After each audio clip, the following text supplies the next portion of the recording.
Kalau berperkara terus, kita bertengkar terus, kita Pak. Makanya dikasih nama permohonan sekarang. Baik. Ya. Ini perihal perbaikan permohonan uji material pasal 86 ayat 1 huruf B, pasal 87A. Bukan, sekarang yang hadir siapa dulu Pak? Yang hadir saya sendiri Firman Adi Chandra, di samping kiri saya Pak Dona Al-Furqon, di samping kanan Ibu Safira, di belakang Pak Hanif Yuda Perwira, kemudian para pemohon ada Ketum Ampuri Pak Firman, ada Pak Firman M. Firmansyah dan Ahmad Barakwan. Demikian yang mulia. Assalamualaikum warahmatullahi wabarakatuh. Waalaikumsalam warahmatullahi wabarakatuh. Nomor 50 dipersilahkan.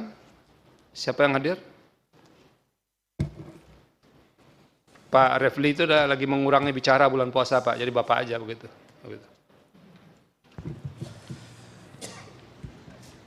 Baik yang mulia. Silakan, siapa Hari yang ini hadir? sesudah 14 hari untuk perbaikan kami hadir dan kami perkenalkan kembali yang kuasa hukum yang hadir. Pertama adalah Dr. Refli Harun SHMH LLM, kemudian Dr. Randus Abdullah Al-Katiri SHMBH, silakan tunjuk tangan setidaknya. Kemudian Dr. Fadli Nasution SHMH, kasih kode. Oke. Sudah Pak, Kemudian biasa aja Pak. Nggak usah. Joni Silalahi, sarjana hukum. Oke. Kemudian M. Tony Soehartono SH. Kemudian saya sendiri Jahmar Girisang SHMH. Selanjutnya Ramdan Syah SHMH. Kemudian H. Mulyadi SHMH. Kemudian Muhammad Salman Darwis SHMH LI. Dan Saudara Ajis Januar SHMH MM. Demikian yang mulia kuasa hukum yang hadir hari ini. Terima kasih. Dan tambah lagi yang mulia, Ya. para prinsipal tetap hadir hari ini. Pertama, Rismon Hasih Holan Sianipar, mohon berdiri. Berdiri, tetap berdiri sebentar. Disuruh Kemudian duduk Pak. Duduk. Dr. Silakan. Tiba, silakan. Ya, duduk kembali. Kemudian Mas Roy. Oke, itulah prinsipal dan kuasa hukum yang hadir hari ini yang mulia. Terima kasih. Terima kasih. Sebetulnya memperkenalkan diri saja Pak, tidak perlu berdiri itu. Tapi ini karena apanya banyak, pengikutnya banyak, jadi supaya kelihatan. Begitu Pak ya? Kami sudah menerima perbaikan permohonan dari kedua permohonan ini. Sesuai dengan nasihat sebelumnya, tolong disampaikan ke kami perbaikan apa saja yang dilakukan tanpa perlu menyebutkan itu di halaman berapa, biar kita cek. Jadi tidak perlu disampaikan lisan. Silakan untuk 47, dimulai dari 47. Ya, bismillahirrahmanirrahim. Assalamualaikum warahmatullahi wabarakatuh. Ya, Waalaikumsalam warahmatullahi wabarakatuh. Kami bacakan perihal karena ada perubahan yang mulia. Ya, perihal berubah di halaman 1 cukup, nggak usah dibacakan. Baik. Oke, di halaman berapa perihal lagi? berubah, kemudian di bagian kewenangan Halaman berapa? telah dibuat dan dilengkapi dengan disesuaikan dengan kaidah peraturan Mahkamah Konstitusi. Oke, itu Kemudian, halaman 5 sampai halaman 5 sampai halaman 9. Oke. Lanjut. Kemudian di legal standing, bagian legal standing kita sudah rubah juga sesuai dengan arahan. Kami Pak, bukan kita Pak. Kami sudah rubah. Kami, betul. Kalau kita nanti saya ikut mengubah punya Bapak jadinya. Baik, yang Silakan. mulia. Baik, kami sudah rubah sesuai arahan dari majelis Ya. legal standing, jadi lebih kuat lagi yang mulia. Ya, kuat tidaknya nanti kami yang nilai Pak. Baik yang mulia. Lanjut. Kemudian pasal yang diuji 6 pasal ada perubahan. Ya. Di sini tadinya ada pasal 1, sekarang tidak ada pasal 1, jadi hanya pasal 86 ayat 1 huruf B, pasal 87A, pasal 88A, pasal 96 ayat 5 huruf D dan E, pasal 97 ayat 1 dan ayat 2 huruf B dan huruf D, kemudian pasal 110 ayat 1 dan ayat 2 huruf B dan huruf D. Oke. Batu ujinya masih tetap sama Yang Mulia, di pasal 27 ayat 1, pasal 28D ayat 1, pasal 28G ayat 1, pasal 28I ayat 4, dan pasal 29 ayat 2 Undang-Undang Dasar Negara Republik Indonesia. Kemudian dalil permohonan telah menyesuaikan dengan objek permohonan, yaitu 6 pasal, dan telah menambahkan dalil-dalil lainnya yang menguatkan permohonan. Petitum di Silakan sini. dibacakan. Oke, langsung petitum Yang Mulia ya. Coba suara Ibu itu biar kita dengar juga, Pak. Bapak aja dari tadi. Oke, baik.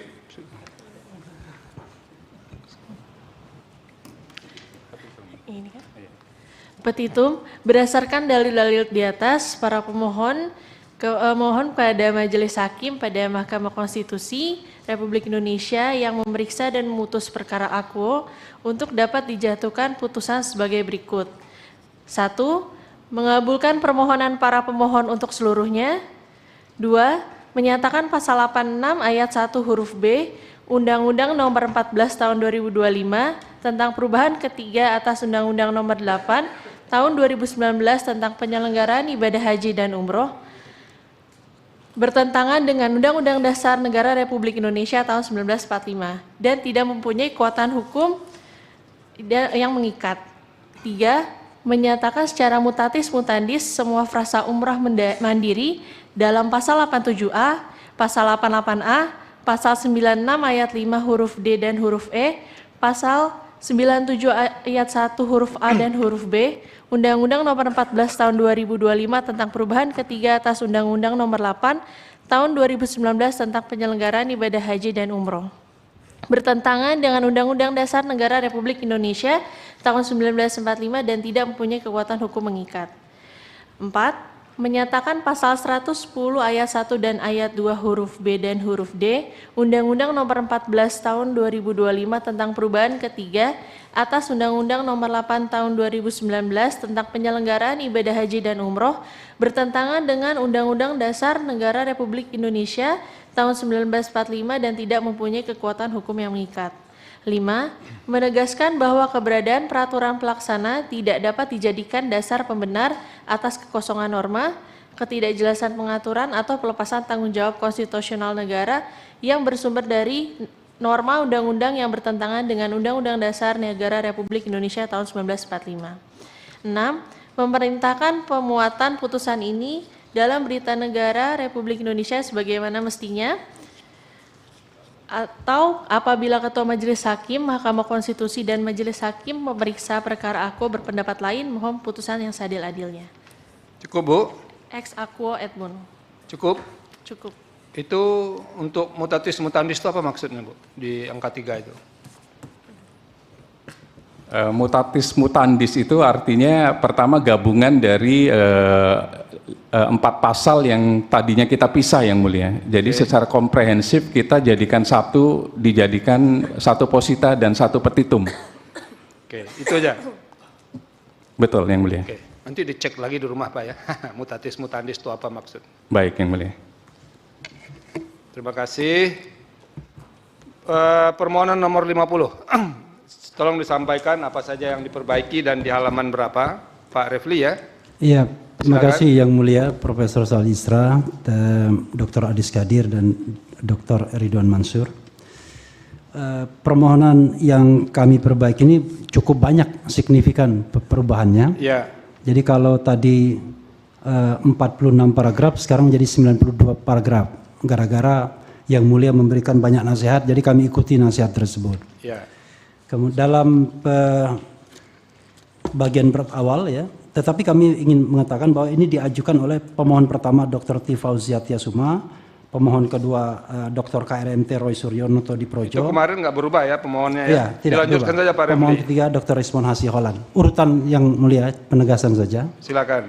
Kemudian soal kewenangan Mahkamah Konstitusi kami tambahkan soal PMK nomor 7 tahun 2025 sebagaimana dinasihatkan Yang Mulia pada sidang pendahuluan kemarin. Oke, di halaman 4. Nah, ya, di halaman 4. Kemudian kedudukan hukum legal standing pemohon kami berusaha mengkaitkan apa yang dialami oleh prinsipal, kami sertakan bukti Jokowi's White Paper, buku karya mereka, dan juga kami sertakan penetapan mereka sebagai tersangka dan uraian-uraian yang menjelaskan kerugian konstitusional yang mereka alami, yang bukan hanya potensial tapi juga faktual akibat adanya pasal-pasal yang dimohonkan. Karena secara nyata dan faktual mereka ditersangkakan dengan pasal-pasal yang kami mohonkan. Itu yang mulia. Ya. Sementara pasal-pasal yang kami mohonkan itu yang mulia ada pengurangan dan ada penambahan. Jadi pengurangannya itu, penambahannya dulu ya. Penambahannya itu kami sertakan jungto-jungtonya. Misalnya pasal Undang-Undang ITE itu sanksi pidananya ada di pasal lain, kami tambahkan. Tapi esensinya sama. Kemudian yang kami kurangi adalah pasal 32 ayat 2 itu tidak kami masukkan karena ternyata tidak masuk dalam penersangkaan. Dan kemudian kami juga masukkan pasal baru 243 ayat 1 Undang-Undang Nomor 1 2023 tentang Kitab Undang-Undang Hukum Pidana yang baru, itu terkait dengan ujaran kebencian. Jadi pasal 622 huruf R itu menghapuskan pasal 28 ayat 2. Tapi kami tetap tandem karena argumentasinya kurang lebih sama dan kemudian masih dipakai dalam panggilan terakhir oleh Polda Metro Jaya. Jadi kami tandemkan 28 dan kemudian kalau dia digantikan dengan pasal 243 ayat 1 tersebut. Itu mengenai yang dimohonkan.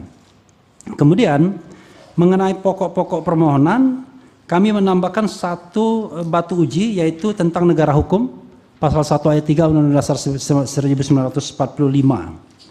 Dan kemudian kami uraikan secara lebih banyak hal-hal yang perlu dan penting untuk diuraikan. Dan ini berada dalam, termasuk juga kami misalnya tambahkan bahwa kecenderungan defamation atau pencemaran nama baik itu dihapuskan di negara-negara lain sebagaimana pernah disampaikan di sidang ini juga. Dan di dalam pokok permohonan itu kami berangkat dari paradigma begini yang mulia. Mungkin secara ini yang kami inginkan itu adalah sesungguhnya bagaimana kalau kerja-kerja publik itu tidak bisa dikriminalkan sepanjang dia itu memang untuk dilakukan dengan niat baik dan untuk kepentingan publik. Makanya rumusan-rumusan yang kami rumuskan misalnya terhadap akademisi, peneliti atau aktivis, karena prinsipal ini masuk dalam ketiga kategori itu. Mereka akademisi, tapi juga mereka juga peneliti, tapi mereka juga aktivis. Jadi kita katakan yang menyampaikan pendapat, kritik, masukan, pernyataan, hasil penelitian atau yang sejenisnya terhadap tindakan atau perilaku atau keputusan pejabat negara yang sudah menjadi ranah publik, public domain. Baik yang masih menjabat maupun yang telah purna tugas tidak dapat dipidana sepanjang disampaikan dengan niat baik untuk kepentingan publik. Itu inti dari perbaikan permohonan kami yang sangat fundamental. Itu untuk pasal-pasal defamation. Tapi untuk pasal-pasal yang terkait dengan misalnya teknis processing di dalam image processing misalnya, di mana pasal 32 dan pasal 32 ayat 1 dan pasal 35 itu dikenakan kepada RRT juga, kami mengatakan itu tidak boleh seharusnya digunakan pasal tersebut untuk kegiatan-kegiatan yang memang dimaksudkan untuk melakukan kajian, penelitian, dan demi kepentingan publik serta dilakukan dengan niat yang baik. Begitu yang mulia. Oke. Jadi, ya. Sudah selesai?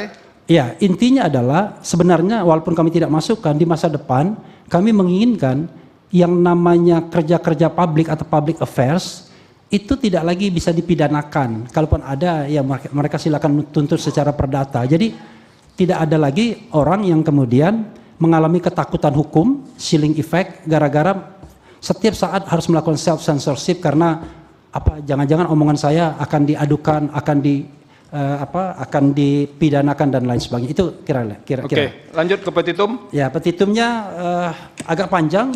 Saya akan singkat ya. Mengadili, 1. Mengabulkan permohonan para pemohon untuk seluruhnya. 2. Menyatakan pasal 310 ayat 1 Kitab Undang-Undang Hukum Pidana yang berbunyi barang siapa sengaja menyerang kehormatan atau nama baik seseorang dengan menuduhkan sesuatu hal yang maksudnya terang supaya hal itu diketahui umum, diancam karena pencemaran dengan pidana penjara paling lama 9 bulan atau pidana denda paling banyak Rp4.500, bertentangan dengan Undang-Undang Dasar Negara Republik Indonesia tahun 1945 dan tidak mempunyai kekuatan hukum mengikat secara bersyarat, conditionally unconstitutional, sepanjang tidak dimaknai terhadap akademisi, peneliti, atau aktivis yang menyampaikan pendapat, kritik, masukan, pernyataan, hasil penelitian, atau yang sejenisnya terhadap tindakan atau perilaku atau keputusan pejabat negara yang sudah menjadi ranah publik dalam kurung public domain, baik yang masih menjabat maupun yang telah purna tugas, tidak dapat dipidana sepanjang disampaikan dengan niat baik untuk kepentingan publik. 3. Menyatakan pasal 311 ayat 1 Kitab Undang-Undang Hukum Pidana yang berbunyi, jika yang melakukan kejahatan pencemaran atau pencemaran tertulis dibolehkan untuk membuktikan apa yang dituduhkan itu benar, tidak membuktikannya, dan tuduhan dilakukan bertentangan dengan apa yang diketahui, maka dia diancam melakukan fitnah dengan pidana penjara paling lama 4 tahun, bertentangan dengan Undang-Undang Dasar 1945, dan tidak mempunyai kekuatan hukum mengikat secara bersyarat, conditionally unconstitutional, sepanjang tidak dimaknai, terhadap akademisi, peneliti, atau aktivis yang menyampaikan pendapat, kritik, masukan, pernyataan, hasil penelitian, atau yang sejenisnya terhadap tindakan atau perilaku atau keputusan pejabat negara yang sudah menjadi ranah publik, public domain, baik yang masih menjabat maupun yang telah purna tugas, tidak dapat dipidana sepanjang disampaikan dengan niat baik untuk kepentingan publik.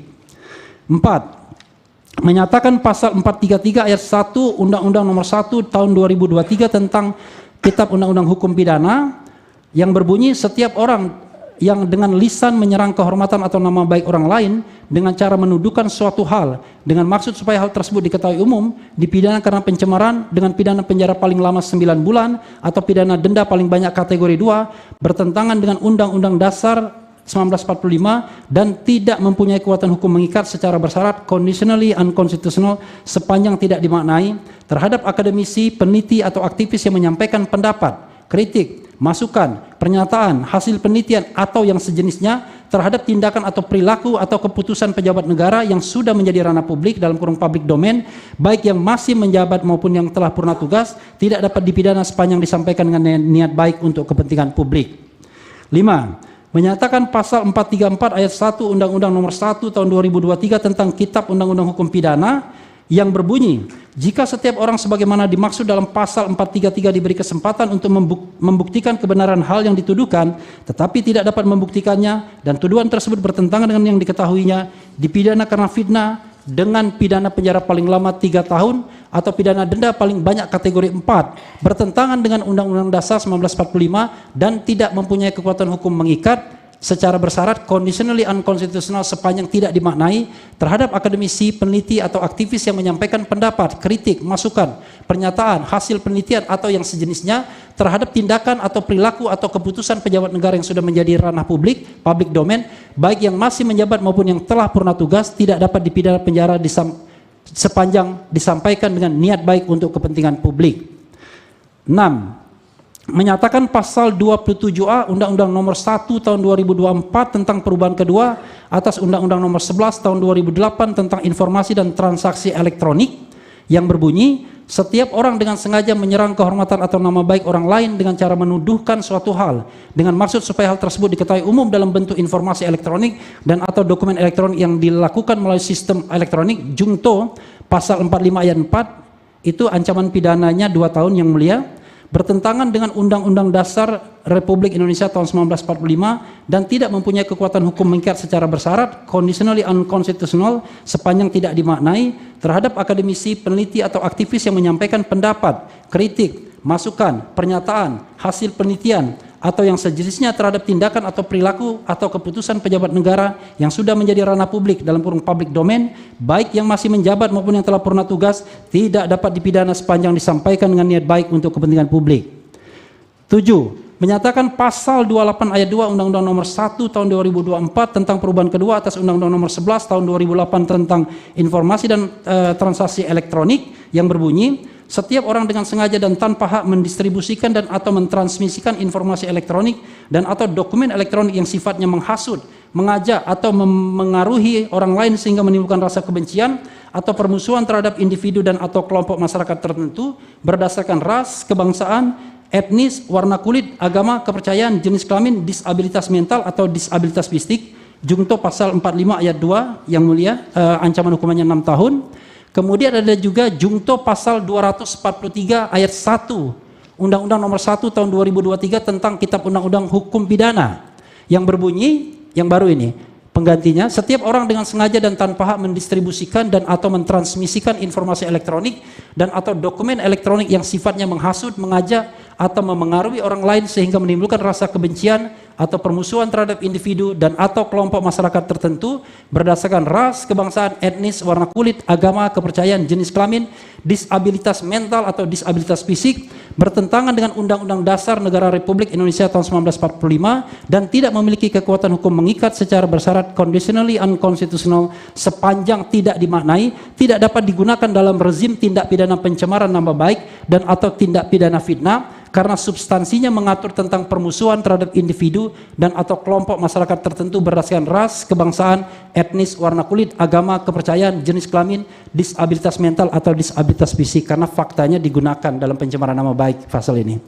Kemudian 8 pasal 32 ayat 1 Undang-Undang nomor 11 tahun 2008 tentang informasi dan transaksi elektronik yang berbunyi setiap orang dengan sengaja dan tanpa hak atau melawan hukum dengan cara apapun mengubah, menambah, mengurangi, melakukan transmisi, merusak, menghilangkan, memindahkan, menyembunyikan suatu informasi elektronik dan atau dokumen elektronik milik orang lain atau milik publik, junto pasal 48 ayat 1 yang mulia yang ancaman hukumannya 8 tahun penjara, bertentangan dengan Undang-Undang Dasar Negara Republik Indonesia tahun 1945 dan tidak mempunyai kekuatan hukum mengikat secara bersyarat, conditionally unconstitutional sepanjang tidak dimaknai. Ketentuan tersebut tidak berlaku terhadap kegiatan rekonstruksi, simulasi, penandaan atau pengujian data elektronik yang dilakukan dalam rangka penelitian atau verifikasi ilmiah sepanjang dilakukan dengan niat baik untuk kepentingan publik.